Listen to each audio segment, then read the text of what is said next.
Hello, this is Tom, aka Jerio, here for Star Frontiers Gamer, and we have another Fanzine Friday.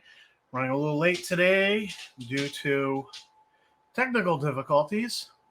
I goofed up. I thought I had all the things in the can, and I'd filmed the wrong thing.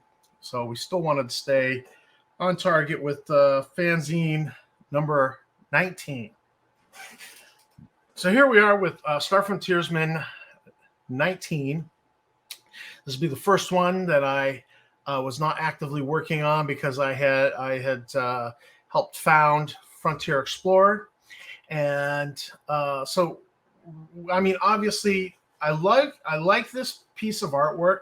I love domed sci-fi outposts, but we got to do a little criticism on this artwork. They didn't crop the picture. They kind of just resized it to fix the dimensions of the cover. So we get this little distorted, stretched view of the domes. That's obviously not what the artist intended. But other than that, kind of like I like this domed outpost. If you had a map of it, this would be like, yeah, let's go visit that place. So that is the cover. Let's jump down to the first article. Now, the first article is here in a series section called Background Material, and it's a series of articles by Christian Walker. And now, each of these articles, these three articles by him, are 3/4 of a page. So I'm kind of like, and they're all kind of themed together. So I'm like, that should have just been one article. I mean, I don't care if they came in separate. That should have just been one article. But he starts out with this this examination of federation or alliance, and which is more probable. Then he goes on to discuss the homeworlds and wraps up with an examination of the Pangalactic Corporation, whether it's beauty or beast. And the case that he's trying to make here is that the frontier setting should be less peaceful and static than the presentation in the rule books. Now, I just want to state that the can setting is as static as you let it be static. It was really the can setting was just a jumping off point, and the mere fact that you have military grade weapons on the equipment list and civilian ships that are routinely armed suggests that it's a far more violent setting in upheaval, which means action for the players. So I'm good with his thesis here. I completely endorse this, and I think the fact that you have an equipment list with fragmentation grenades, recoilless rifles, case can be made for the heavy laser as well as the heavy machine gun, rocket launchers. This is really military grade weaponry. You could say like those grenades, Tangler grenades, not so much. You can make a case. Well, they're not really military grade. These are self-defense items for civilians. It's hard to imagine a setting with self-defense hand grenades for civilians, but certainly the case can be made that this is a much more violent setting in upheaval, and perhaps it should be portrayed that way. And to a certain extent, I start with the base setting as an editor and a writer for the fan magazines, and I keep that as my my ground level, base language for communicating with the fans, and I don't depart from it too much. Because it's the common language that we all have as we're fans of this game. But, to a certain extent, because we start with that static jumping off point, if we stay there, we might be doing ourselves a disservice. We might be doing our players a disservice. So I'm definitely down with a more violent setting for the players to roam in. So that is number one. Number two, scroll down here, we get this Voidlings. Now, this is interesting because Eric Windsor has done another Alex Stone story, but he's based it on Boneyard Station, which was a creation of Richard Shadowshack Rose. It presents a character and setting learning about weird energy beings reported in the tabloids. And so I'm not going to spoil the story, but it's presenting an idea that you might work into your campaign. So I definitely think that's interesting. Number 3. Oh, there was a ad included in the Star Frontiersman here for Dodecahedron, issue number 1. Larry Moore is transitioning, I believe, at this point, away from the Star Frontiersman. And I believe it's William Douglas they're going to slot in as the editor. And I believe Larry is going to be starting up this new fan magazine, which is primarily focused on frontier space. So if you've been a fan of frontier space, and I know there's some of you out there, weirdos that you are. No, I just kid. I promote frontier space. Big fan of Bill Logan. But no, he's this Dodecahedron fan magazine that Larry started up is focused on frontier space and the Dorks with Dice products. So it might not be just the fantasy and the sci-fi rules, but I think they had a spy Dorks with Dice product. So there's an ad for that. So if you've been a fan, you might want to look those up. And then we're going to get down to, we missed something. Here we are, Indentured Servants, written by William Douglas. This springboards from the published On the Rocks adventure, where the PCs are to recover a cargo pod with 1,800 colonial draftees and criminal dissidents. Or I wrote commercial dissidents here, I think. What does it say? It says commercial dissidents, all indentured labored for the LDC contracts that, So it takes the On the Rocks adventure that was published in one of the Dragon or Polyhedron, or was it Imagine? I forget. But it was a published adventure in one of the magazines that TSR produced. And it takes this little fact here and he springboards from it, and he's writing up an article about indentured servants. Now, I don't really want to get into the article so much. There's something else I want to talk about with it. Now, when I first saw this, I had very low interest in it. But since this has come out, I have discovered that the very first Veralt in North America was an indentured servant, a guy by the name of Bartholomew Veralt. He worked as a fine tool maker for 2 years to fulfill his contract to a Bosher. During that term, the term of his contract, he fulfilled the military obligation of his master and served in the mounted militia for a portion of 1 year. Once the contract was fulfilled, he converted to Catholicism in order to get married.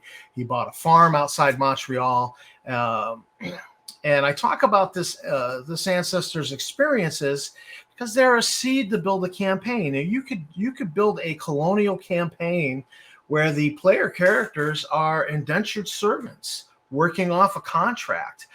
So part of that might be that you're a technician, like, great, however many greats it is, grandfather Bartholomew. He was a fine tool maker. He was a technician, but they needed a militia. All the citizens have to serve. And the Bosher said to his servant, "You go serve in my place." Luckily, he was provided a horse, so he didn't have to be a ground pounder marching around on his feet. He got to ride a horse. So I think there's a lot of scope there to look at the experiences of indentured servants and potentially write a campaign, a colonial campaign. And certainly colonizing of Canada and Montreal would be the type of inspiration you would use. Next up, we have the Yazirian Files. The Truth is Out There. This was the series I started in the previous issue of Yazirian material. Now, I did not write this material, but I located this material that they have. It lingered in the submission queue. And what it was this was fiction I found in the lost internet. And so these were sites that had been put up. They had great content, but then, people graduated from college and then the site came down. The site had been up at the EDU location, free websites, I guess, at the time. Students were checking it out and doing things. And then they came down. So I found these. And now the first one is Brother Flittail. And this is a short story, and it gives us a lot of insight into the culture of the moon Exib, which orbits the planet Yast and the Aethor system. And this is a part of the frontier, never been colored in before. But we got this nice cohesive facts about the frontier. And later on in this issue, 2 of the creatures mentioned in this article receive a full treatment in the Creatures of the Frontier article that's coming later on. So you get all these details that hint at the culture and the society, and plus you get 2 creatures. So it's this one little tiny piece of fiction actually gave you a lot, including a disease even, towards adventuring in this little corner of the frontier. And so I really liked it, and I thought it was a smart article. It's paired with, and then that was by Darren Patton with guest author Matt Krimble. And then that was paired with this other little piece of short fiction about a Yazirian mercenary who does have a Yast connection. So I paired the 2 together, and that's written by Matthew Krimble. So I won't do a spoiler on that one. You go ahead and read it. Then the next offering is they have reprinted a Dork Tower comic strip, I believe with permission. Otherwise, it would have been stupid for them.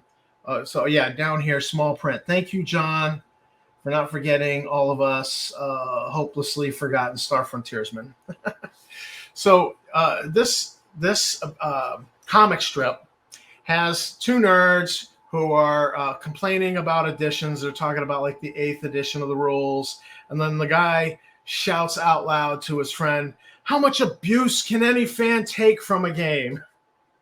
And then it says, "Meanwhile," and you see a room with cobwebs, and it says, "Meanwhile, Star Frontier's role-playing game fan club and support society." And there's 2 really old guys with beards sitting at the table, and the one says, "Any news on new editions, supplements, and settings or products?" And the other guy says, "Maybe if we wait another 30 years." So Dork Tower gave us a nice shout out. We hadn't had anything in at that point 28 years. Then next up is community news. Now, I don't know why this is community news, because it's actually a discussion of the skill prerequisites for spacer skills. This is by Jeff Rientz. And so I don't even know why it was called community news. It doesn't make any sense to me. But here's my position on those Nighthawk's prerequisites for spacer skills. I hate them. So anybody advocating changing that, I'm like down with. So I'm, in fact, I don't use the Nighthawk's prerequisites. I use a modified version of the Spacer Skills Revisited from Star Frontiersman number 10. And basically what I do is I use the prerequisites for a first level spacer skill, and then I ignore prerequisites after that. Once you have the first level spacer skill, you just advance it normally, and we ignore, because it's more fun to be able to fly a spaceship early in the game than later. And that's where I go with that. And I know it's not rules as written. I don't care. I just don't use the prerequisites anymore. Moving right along. Character races. Oh, fun for me. Now, let me just preface this by saying is I hate both of these character races. But because I hate them, that does not invalidate them. Because these races, these types of races, are throughout many sci-fi products. I mean, there was even a cat alien race like this in a Star Trek movie, the Star Trek: The Final Frontier, where they had the quest to find God. So, I mean, I remember like there was a cat woman dancer in the bar, one of the bar scenes when before the fight broke out or during the fight. I specifically remember that. So these are the I can't even pronounce that. I don't know. Adrain. And again, I don't like them, so I don't use them. And then next up, we have the Hund. The Hund, if you read this description, the Hund are basically Labrador retrievers in space. They're really loyal to humans. It's all that, and I just did not like the presentation of the race. That does not invalidate them. People like this kind of thing, and these were not the first anthropomorphic cat people. They're not the last anthropomorphic cat people in the Star Frontiersmen. They just happen to be the first. So they're, those are there. I don't have much to say about them other than I don't like them, but that's just me. Next up is creative refereeing. This first article is a how-to from Eric Windsor. It's kind of brilliant. It's about converting your die-cut counters from the Alphadon box set to magnetic counters. And I really think this is brilliant. And now that I re-look at this, I'm like, for my little videos here that I do, I might just want to do this with my Nighthawks counters and get a hex graph sheet that I can mount on metal or on one of those rubber magnet mats, and then have in a vertical position here, and I can then, do a Nighthawk scenario. So it's something I'm going to look into exploring. I don't know. The next up here under creative refereeing is the not paying attention chart. This chart is not for the player characters, it's for the players. And apparently you roll on it and bad things happen to the players, like they might have to show up in costume for the next game. That kind of thing. I would not use this. I would treat this as just a piece of humor.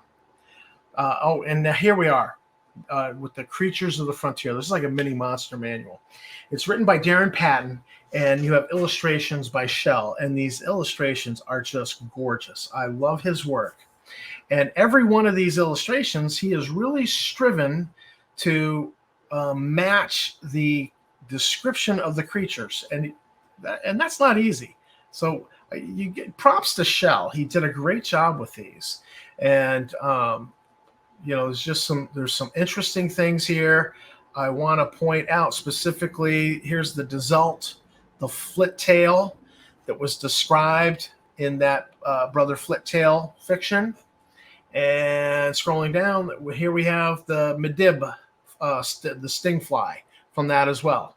These are quite a bit. Well, the fly should be vicious looking, but the Flittail, he's got some dagger-like fangs there, and he's supposed to be like a creature that doesn't bother you, but is actually helpful to you when you're visiting Exib. But he's got a vicious look here. Now, the creature I really want to point out to you is this Telpa. And this is a creature that lives in a vacuum. And when you look at the native world, it's the Shrai Dakai belt in Tristakar system. So this is a space-dwelling creature and potentially a hazard to your starship. And I just thought that was cool. So, and then later on, somebody actually redeveloped these as a giant, and they gave it a different name, but it's essentially this, and it's in the New Streel system, if I'm not mistaken. But that's material that may come out here in the future. I've been digging it out of one of the forums. It's not been published before, but I thought this creature was really intelligent. Now, so that's that. And then you get this article by, it's Flora and Fauna by Pariah Jess Carver. Now, this is a really smart article, and it's smart because he took the illustrations, these illustrations that were in the Alphadon rulebook that had some creatures and had some plants, and he detailed them up as being from the planet Lako. The reason why it's so smart is because I wish I had been the one to think of this, but Jess beat me to it. So good job, Jess. So this was great. These are creatures from Lako, and we scroll down, and we get the Dwartzert, and it's by the son of Woot, Larry Moore. So he didn't name his kid in here, but his kid gets this creative reference. And his son developed this creature from the illustration. Same time, they published them together. So they're basically identical looking, different stats. And Larry's son is a native of Theseus. And a little extra piece of art done here. That's great. And listen, I would not just pick one and go with it. I would just be like, yes. Because how often have we been like, it's the Volturnian cave bear, and it kind of looks like an earth bear, whatever. Just embrace it, and it's you encounter the one when you're on Lako, you encounter the other one on Theseus. That's how I feel about it. I wouldn't delete anyone. Then we get into the equipment article. Now, I don't this energy bracer. You almost have to read it for yourself and decide, is this overpowered? Do I really want this in my campaign? I don't like it. So I have never allowed it in my game. The coil clips go with it. So they're out. But the rest of the equipment is I'm cool with. And hey, gotta have the gadgets. Gotta have the gadgets for James Bond, right? So next up is the Nighthawks, and this is by my buddy Richard Rose. It's the Liberation of Volturnus, and so he's titled it SF2KH. SF2 is the designation for the Starspawn of Volturnus module. Starspawn of Volturnus module is the third module in the Volturnus series, because the first one that was bundled with the rule book was SF0. And then the second one was SF1, and third one, SF2. He's added the Nighthawks designation to the end here. So I kind of like this as a true finale for the Battle of Vokos at the end of that module. So, fan of this. It's a nice Nighthawks encounter. And I'm like, go for it. This is, victory conditions all written out. You've got all these allied craft. You print this off and cut it up.